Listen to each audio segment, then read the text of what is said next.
আমরা যখন রাজপথে হাসিনাকে ফ্যাসিস্ট বলেছি, এই টোকাইরা তখন হাসিনা ছাত্রলীগের লুঙ্গির তলে ছিল। যারা হত্যাকাণ্ডের সাথে জড়িত 24 ঘন্টার ভিতরে এদেরকে গ্রেফতার করতে হবে। ওসমান হাদি আধিপত্যবাদ বিরোধী শক্তির অনন্য প্রতীক হয়ে গিয়েছেন ইতিমধ্যে, এবং ওসমান হাদির এই সংক্ষিপ্ত সময়টাকে আমার কাছে মনে হয় যে ক্ষণজন্মা নায়ক হিসেবে ওসমান হাদি বাংলাদেশের স্বাধীনতাকামী, গণতন্ত্রকামী, বাংলাদেশপন্থী মানুষের কাছে পরিচিত হয়ে উঠেছেন।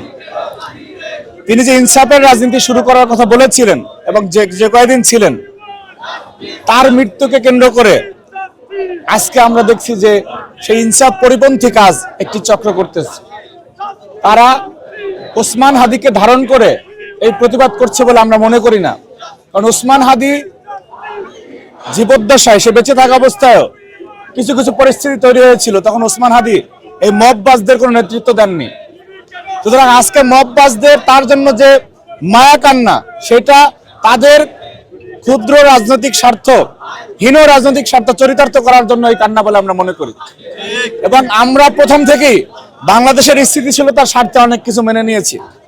তো এই সমস্ত এরা যে মববাজি করে, ছাত্রদলের একটা ইউনিটকে মোকাবেলা করার মতো এই মববাজরা সক্ষমতা রাখে না।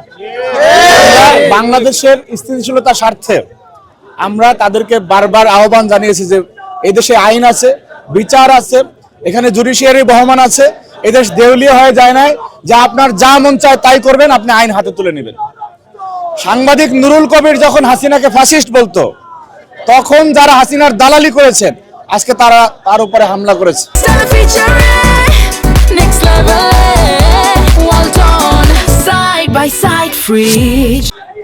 আমরা একটু সাংবাদিক নুরুল কবিরের কথোপকথনের ভাষা বিশ্লেষণ করলে দেখব যে উনি একটি স্বাধীনতা বিরোধী দলের বিরুদ্ধে বারবার কথা বলেছেন, সেইটি ওনার জন্য কাল হয়ে গেছে বলে আমরা মনে করি।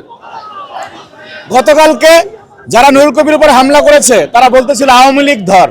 কতটা নির্লজ্জ বেয়াদব এগুলি, যে নুরুল কবির নাকি আওয়ামী লীগ। তোরা যখন ছাত্রলীগের মিছিল দিতি, তোরা যখন ছাত্রলীগ করতি, তখন নুরুল কবির বাংলাদেশের সার্বভৌমত্বের প্রশ্নে হাসিনার বিরুদ্ধে আপোষহীন মনোভাব নিয়েছিল, সে হয়ে গেছে আওয়ামী লীগ। সুতরাং এরা সাদাকে কালো, কালোকে সাদা, মিথ্যাকে সত্য, সত্যকে মিথ্যা বানানোর যে রাজনীতি, অপরাজনীতি, সেটি এদের মধ্যে রয়েছে। বাংলাদেশের স্বার্থে অনেক কিছু আমরা ধৈর্য ধারণ করে আছি। এই যারা মববাজ, টোকাই, যারা বিভিন্ন জায়গা থেকে এদেরকে নিয়ে এসে তারপরে বি টিম সি টিম বানিয়ে তারপরে স্বাধীনতা বিরোধী একটি শক্তি যে মববাজি করতেছে, আইন শৃঙ্খলা বাহিনীর প্রতি উদাত্ত আহ্বান থাকবে। এদেরকে যেরকম হাদির হত্যাকারীদেরকে গ্রেপ্তার করা ফরজ, ফরজে আইন, এই মববাজদেরকে বাংলাদেশের স্বার্থে গ্রেপ্তার করতে হবে।